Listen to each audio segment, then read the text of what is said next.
Hello, everyone, and welcome to another great episode of the Jason Howell Company Speaker Series Zoominars.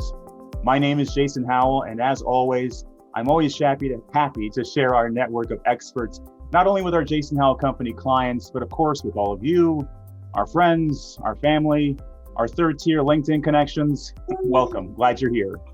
All right, this is going to be a wonderful show. It's about the business of well-being. We've got a great guest here today, Dr. David Miller from George Mason University. As I mentioned in the bio that was shared in the newsletter, he's kind of a rock star on George Mason University campus, a great guy, and we're so happy he's here with us today. So before we get into all of the Q&A, let's just say hi to David as everyone starts to get settled. They'll be binging in the background. There might be babies in the background. There may even be weird sounds in the background. We'll get them all together. For now, let's just say hi to David. David, how are you doing? I'm doing great today, Jason. Great to be with you and excited for the conversation. Oh, terrific. Glad you're here. And Eugene, we can hear everything in your family. So if you might mute, that would be terrific. Got it. Working on it. Great. Now, we're so glad to have so many people. Again, this is our friends and family and a lot of folks that are connected to George Mason University. So we're glad you're here. For all of you to know, there are going to be a lot of questions about the business of well-being. I know I've had questions of it even as recent as last year. So just throw those in the chat and we'll go right ahead to your questions and skip the pre-planned questions that we had. But again, David, now how was your day? I think you had a couple of events today, didn't you? Absolutely. Today was a lot of Zoom, like it is for many of us. That's kind of become the norm. In one of the meetings we were talking about, right, what kind of extra time, I think you were at this meeting, it creates, and I want to say it actually doesn't create extra time. I'm not moving anywhere. I'm not traveling. I've been sitting here. Luckily, my watch is telling me to move periodically, but of course. So it's been another one of those days that I think we've all, kind of gotten used to the last 11 months. And I'm going to go ahead and share my screen. So let's all hold our breath and lose all the big faces for just a second. Here we are. If you came to the expanding business of well-being, you came to the right Zoominar, so welcome. We appreciate you being here. We certainly appreciate Dr. David Miller from George Mason University being here today to share a little bit of his experience and some of the things that he's learned, not only being a part of George Mason's sort of ethos, but even with his work papers before and all the work that he's been doing. So glad to have you, David. Thank you for being here. But before we get to all the Q&A and more about David, first, a word from our sponsor. All right, the Jason Howell Company is a strong family and institutional wealth management firm. We're strong because we basically base what we do on the families and the institutions whose money we manage. The world is changing. More than 1/3 of all money invested in the United States has an environmental, social, or good governance factor associated with it. I know that we're changing. 2020 was just a big deal for me, for Doug, for our firms, for our families, and our family of clients. We think we've changed for the better. For more about the Jason Howell Company values and the value we bring, just go to jasonhowell.com. Okay, now the star of our show, David Miller. Once again, so glad you're here. If some of you read the bio before that was in the newsletter and then maybe clicked around on LinkedIn, you saw some of what he does. But I just love the fact that he's in two organizations, seemingly at George Mason University, my alma mater, the Innovation Lab, the Office of Entrepreneurship and Innovation, which is terrific. We're going to get into some of the programs that you're a part of. But if I go to my notes and from your LinkedIn, David, I saw your author, teacher, innovator, builder, speaker, dreamer, researcher. How do you describe yourself in maybe 1 or 2 words instead of about 8? That's great. You went to one of my Canva images, right? I think I was messing with Canva when I made that one a few years ago. I think the bottom line is I'm an observer and a teacher. That's it. I'm an observer and a teacher and try and make sense by observing and then share what I've learned. No, well, terrific. I'm glad that's the case. And people like you who are so interesting, it's nice when you write a book. And so I understand you're about to finish a book soon, slitting together, right? Yeah, very close to the end. It's my first time writing a book that's mainstream as opposed to academic type of work. I'm really down to the grind of getting the manuscript out over to the editor by the end of this week, the next couple days. But it's more about editing at this point. The content, the data has been collected, and we're excited to share the ideas and the thesis, and it has to do with this idea of the business of well-being and its growth. No, that's terrific. I mean, last thing before we flip over to the Q&A, I know you got about 4 degrees at least here. There are probably a few more in your pocket. Tell us about getting a PhD in entrepreneurship. What did that mean to you? It's amazing. It at a personal level, it meant a lot. I mean, it was kind of a lifelong dream, or an adult dream, I would say. I didn't grow up wanting a PhD. I probably realized that in college, that it was a thought. And it is funny because when I first started at George Mason, I think like a lot of people, I think we have a number of Mason grads on live, and I'm sure some will listen in later. I came to Mason, even though it was a PhD, for the same reason that everybody else. It was flexible. It fit my lifestyle. I knew it was growing. I knew there was excellence there, even if the brand wasn't fully quite recognized yet, but I made a bet on growth.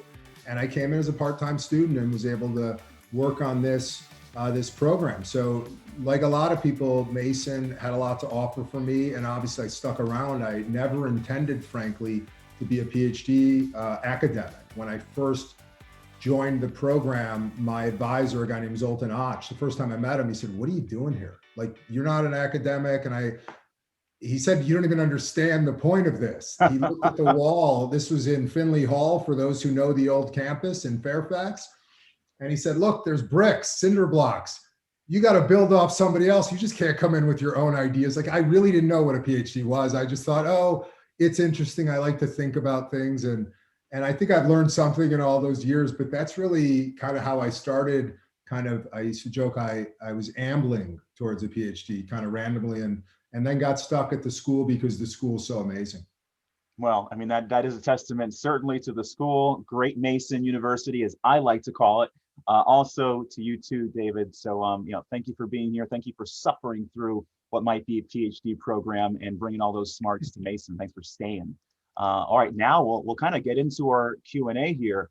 The business of well-being, a topic that I think probably many people who signed up to be here today, they've heard of it. They don't quite have a grasp on what that means. Maybe you can give us some idea here. And the first question: how does well-being fit in the world of business? So that's exactly where I started, and where our center started when I kind of brought this question. It was, what is this? We've heard of it. I remember I used to walk in, Walgreens or Rite Aid, and it'd always say wellness. I'm like, what is that? Like, I get it, and they're selling it, and we all want it. And what is it? And I knew, I was doing this research on Peloton, and our students were coming in with plant-based diet firms, and they were working in the space. So that's partly I was just looking at what was going on. And it all was under this idea of well-being or wellness. So then we are fortunate that at Mason, we have something called the Center for the Advancement of Well-being. And so I said, okay, I'm just going to look at what they have to say. And they had a really clean definition. And they say well-being is building a life of vitality, purpose, resilience, and engagement. And this is their definition. I'll say it again.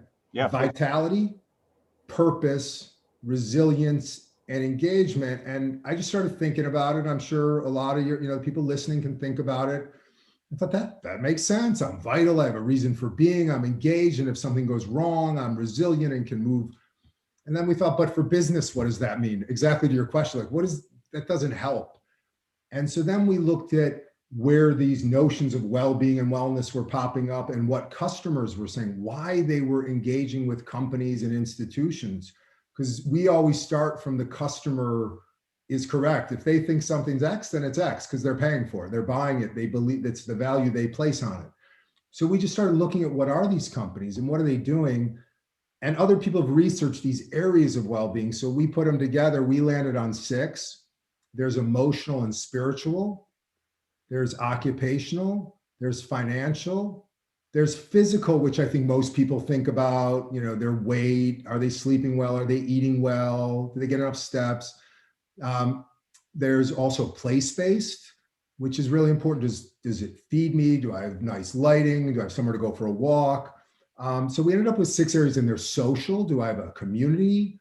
Do I at work, at home, wherever? And so we started looking at what are the businesses that hit those. And we started putting them together, and there's a lot of big national ones. So that's how we kind of got into this idea, this notion of the business of well-being. Got it. Got it. And you said like you sort of put them together. So you're talking about a portfolio. We think so. Well, we've looked at the public stocks. We've tried to look at how it plays out in the public markets. There's a lot of local, you can see small businesses and independent firms. And then, we started looking at, how can we study them? We got a small grant on this to support well-being teams on campus, but also to study how it plays out in the broader economy. And part of that was looking at the equities markets and trying to understand and categorize and create buckets, if you will. Now, I think this is something you allude to a lot in your book coming out, right? The sweating, what was the sweating again? So the title is Sweating Together. Sweating Together. Tell us about some of this, because I think it's in your upcoming book. Absolutely, it is upcoming. And so it's interesting because the Peloton bike, it's a company that produces exercise equipment. It's connected, it streams classes. It was brought into my home. I didn't purchase it. I had no interest in it. I had never done what's called indoor cycling or boutique fitness. And it arrived in my home, and I just kind of looked at it and was not happy with it and the price point and all these things. Right. Eventually I tried it. Winter boredom set in. I got on this thing and it was interesting and I liked it and I sweat a lot. And I thought that's okay. It's a good workout. I get it, maybe. But then the interesting thing was my wife, who had purchased the bike, said, look at the Facebook page. And this is back in 2017. Okay. Peloton was a private company at this point. This was in February of 2017. I have screenshots. My first ride was in 2016. And I looked on the Facebook page, which was composed of these members. And I was barely a member. I'd done 10 rides or 5 rides. And I saw things I couldn't believe, people sharing with each other, taking pictures. And that's where, when you lay it with well-being, I realized, they're doing physical well-being, which is just the workout, but then somehow there's this whole Facebook part of it. And people, our social well-being is coming up. They're talking to each other. They're connecting off of the bike. Right now they're on their computers or their phones and they're connecting. And so I thought that was intriguing as a professor. I said, and some of the statements they made were just amazing. One that, is in the book and was one of the ones that caught my eye. It was a member from Minnesota. And she said, I'm turning 40 and I'm going to New York to ride live in the studio where they film the classes, and I can't wait. And then she said, and I've never been to New York. And I don't know this person. I'm just reading it on Facebook. And I thought, she's never been to New York. She's 40. Yeah. She's from Minneapolis, which is not a small town. No. And a bike is getting her to New York. I couldn't understand it. I mean, I really was kind of like, this is strange to me. Which for all of our listeners who love New York, is that place-based well-being at that point? Well, it's place-based for sure. And it does get into, location and where companies locate and what the environment is there and where their talent pools are. And I realized, though, there was some connection. Even though it was digital, she wanted to be in New York physically with these people. And what I started to learn over time was that there were all these physical connections taking place, and that the community growing behind with Peloton was actually as big of a value for the customers as was the bike and the workout. And when I started looking at Peloton, and I have screenshots, it was 26,000 people on the Facebook page, under 100,000 members, connected members on the bikes. That was a little over 4 years ago. It was February 19th, 2017. Wow. 4 years later, they have over 400,000 on the Facebook page from 26,000. That was the exact. And now they have over 1.3 connected devices with 3 or 4 million members, riding, running. They have a treadmill. And a lot of it, I argue in the book, is this community well-being, the social. That's why it's sweating together. Even though we're all distant and sitting at home, somehow a connection has been built. Yes, and that's in reality why I've been and still am fascinated with that firm in particular, is because it was providing well-being to people, which is sadly lacking. And it's been exposed, as you mentioned earlier on during COVID, but this goes back. Loneliness, obesity, financial challenges, which were exposed in COVID for a lot of people. And so I was already struck years ago that in a world where social media was so negative, Peloton had this thing growing that was so positive. So that's again what brought me there 4 years ago, to look at this. And then what happened was within a year, I was into it. I was sold. I was a member. I was traveling. I was literally that woman from Minnesota. I was going to New York on the jitney bus and, getting off in Penn Station and walking to the studio and sweating with these people that I'd met online. And it hasn't stopped, and I've only learned more. And again, the big thing is that, to me as an academic, is that it's not just that they're spectacular, it's that we need more firms and organizations that can do this, that bring well-being as a core part of their business. And there are others. For me, that was one example, but that's where this other work comes in and these other parts, because Peloton doesn't hit financial well-being. They can't, that's currently not in their bucket. There's other firms that do that. We can get, is that what Robinhood does? I don't know. These are a lot of the questions though. And I think companies are going to have to answer to the customers as they want more of this. Well, that was really a great example of all three kinds, right? And maybe more: place and social and physical.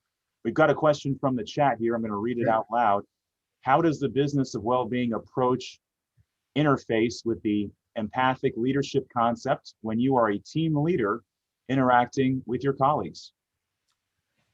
It's a great question, Robert. Thank you.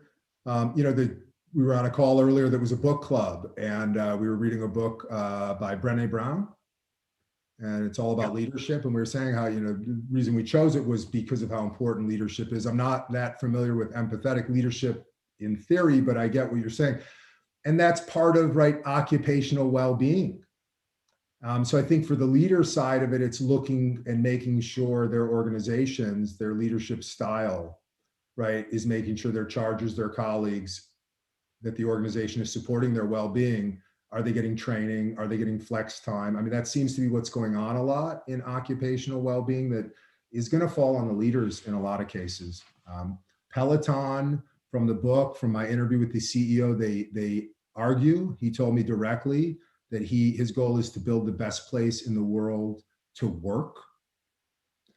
And so, they seem to have a lot of policies they're trying to put into place, they do a great job of celebrating diversity. They were doing that before the summer. You mentioned George Floyd. Sure. Before George Floyd, this is in my book.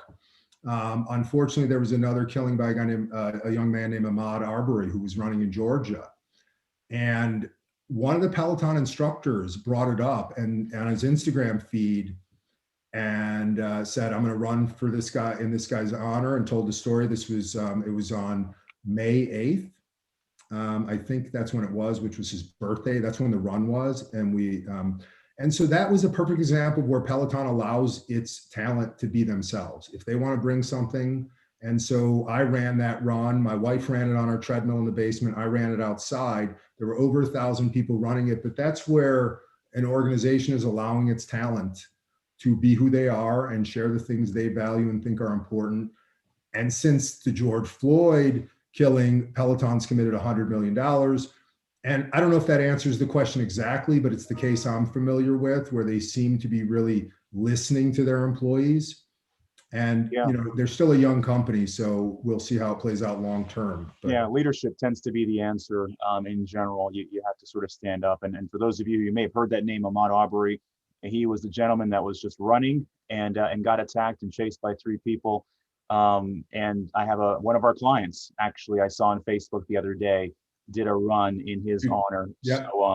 So we did it, and we did it. I did it again. It was on 2/23, which was, I believe, the day of the actual murder. Makes sense. Yeah, 2/23. And that would be. And it's just, to me, it's fascinating. And again, it's not just Peloton. It's that an organization can allow its employees, its talent, right? Because they have behind the camera, to be who they are, share who they are, and put it on the platform. And so when I did it this year, there were another 1,000 people from Peloton I could see doing it. And now I have a feeling for me, it becomes an annual thing because this young instructor, who's a young guy, he's maybe 30, brought it to my attention because he's got an employer that allows him to do that. So it's Jason's point, it's the leadership there in that case.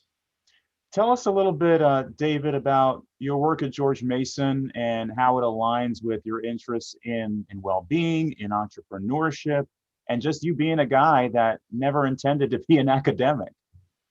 So great, a lot there. So with Mason, as I mentioned briefly, a lot of this came from observing students and seeing what they were bringing to us. We run a lot of programs where our number one goal is what we call experiential education.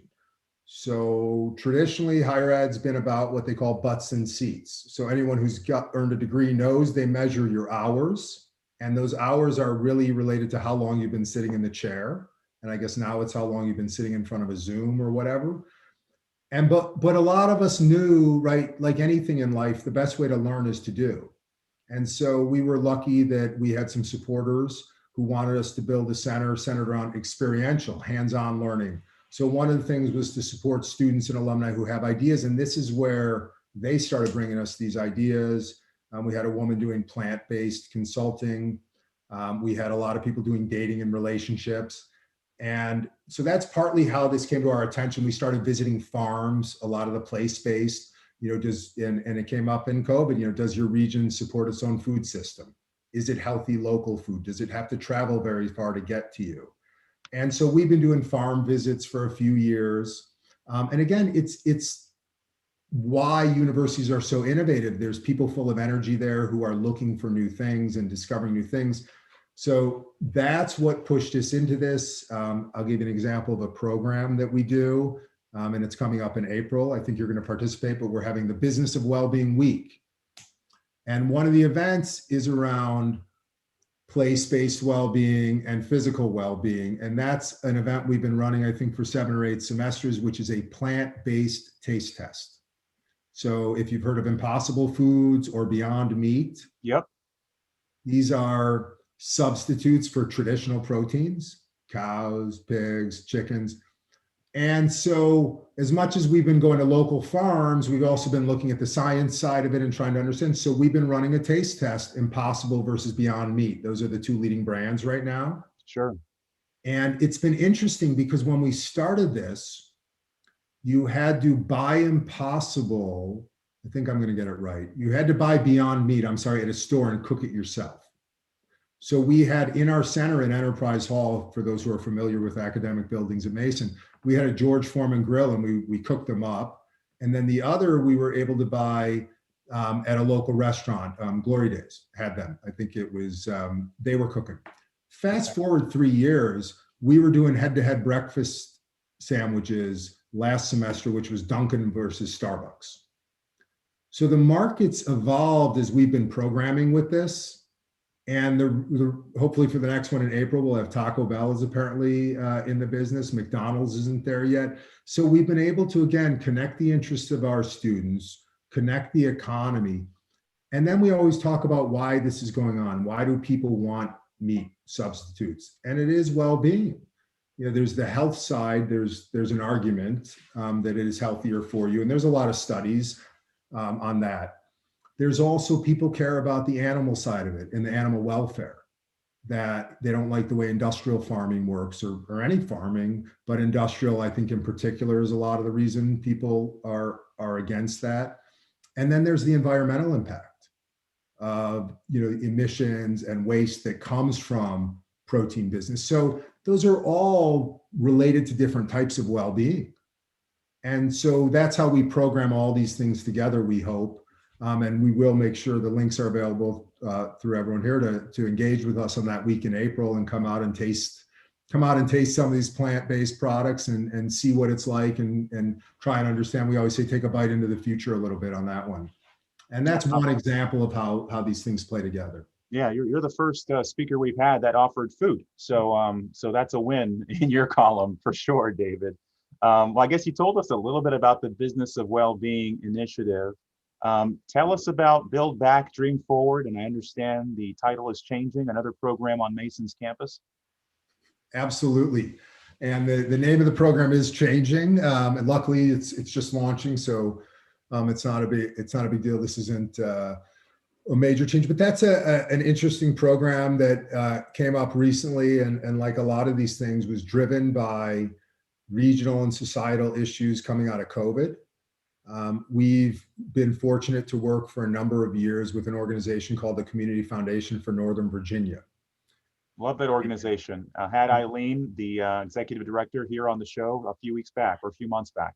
Yeah, so Eileen's a superstar. People go watch that episode and listen to her and go listen to all their events they run are amazing. And you learn so much about the region. But one of the things you learn about our region, which we love here in DC, Northern Virginia, if you're listening elsewhere, is, we were innovative and we've grown and we've created so much wealth. The problem is the wealth has not reached everybody. And that's not uncommon. I mean, right, you have a bifurcated economy. And it's been exposed like it has in a lot of places with COVID further for the challenges. So CFNOVA came to us and said, you've always been good with innovation and helping people create and grow. And we want to help businesses that have been hurt. Can you come up with something? And it's what we do, right? We're a public university. That's one of the missions of our center, is help to grow the regional ecosystem here in the DMV. And it's got to be inclusive. It's got to be accessible. That's what Mason does. So we thought about these challenges. We thought about what was going on, the stresses on retail, the stresses on food businesses, small businesses shutting because they physically weren't allowed to open and they didn't have the capital that maybe the larger firms have to do curbside and delivery and switch their kitchens and switch their menus, right? It was no big deal for McDonald's to shut down breakfast. That's easy. All day breakfast. For a small firm, menu changes are not easy. So we took all these challenges and said, let's put together a program that helps underserved small business owners in the food and beverage space locally. But the big interesting thing was that CFNOVA said to us, we don't just want them to survive, we want them to grow out of this. We're looking for you to help people who want to grow. And so was almost the differentiator, I think, from a lot of the policies you're seeing. So we're looking for more candidates in those spaces who not just want to get through it, but want to look at the change in food distribution, want to look at the change in what people want to eat, local or healthy or green, or whatever the metrics are, and they want to grow into that. They want to look at this as an opportunity. So it's an amazing program. It's open to anybody from an underserved community, and we've got some definitions, but that means people who have traditionally been left out in a variety of ways. And what we're going to do is try and help them come up with new strategies for growth. Some things that are a little more maybe academic and MBA strategy type, and some that are just hands-on working with local, bankers and real estate agents to save them cash, right? Because it's real business. These aren't student businesses. These are operating businesses where cash flows matter, right? Margins matter, word of mouth, positive. It'll be a balanced thing. And that's the goal of that program. And we've already, talked to some applicants. We've talked to a number of different regional players who want to help support this because, you need to make sure your whole economy is growing. Otherwise, right, when you run into these challenges like COVID, you see deep fracturing. And while a lot of us have been home doing okay the last 11 months, a lot of us haven't. And that's our job as Mason and CFNOVA's charge. So we're excited about that program. Two great organizations, George Mason University and the Community Foundation for Northern Virginia. Love both of those organizations. I love Eileen Ellsworth and our new president, it's not George Washington, is it? Gregory Washington. I always think George Washington. So do I. It's yep. Just gonna have to start calling him George. I mean, our mascot is George. It's very difficult. A couple of questions, and we probably need to be watching time a little bit, so we'll go lightning round on these. There is a question on Peloton. Did the Peloton community react differently to the controversial Christmas commercial? If so, are there takeaways about how important the social and community ecosystem is with Peloton's business mission? A couple minutes there, and then we're going to go to the next question we have here. Great. So thank you, Brian. Great to see you. Brian's a Mason grad, brilliant economist. Brilliant economist in the DMV here. Yeah, they absolutely did react differently. For those who don't know, I think it was December 2019. Peloton, was it 2019? It was 2019, right? This last year is kind of, they ran an ad that I thought was kind of like a Lexus ad where it showed, I guess, a husband gifting a Peloton to his wife with a bow, and then she reflected on her whole year on the Peloton with selfie videos, and I guess they thought it was misogynistic and was all about women and weight.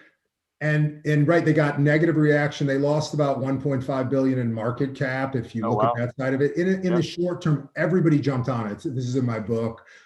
New York Times, everybody was on it.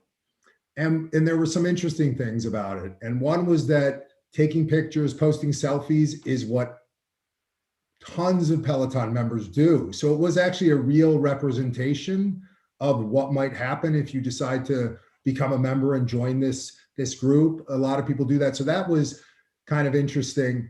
And then I think for any business, and I'm not a stock market sage, but it's like at the end of the day, the noise is the noise and the numbers are the numbers.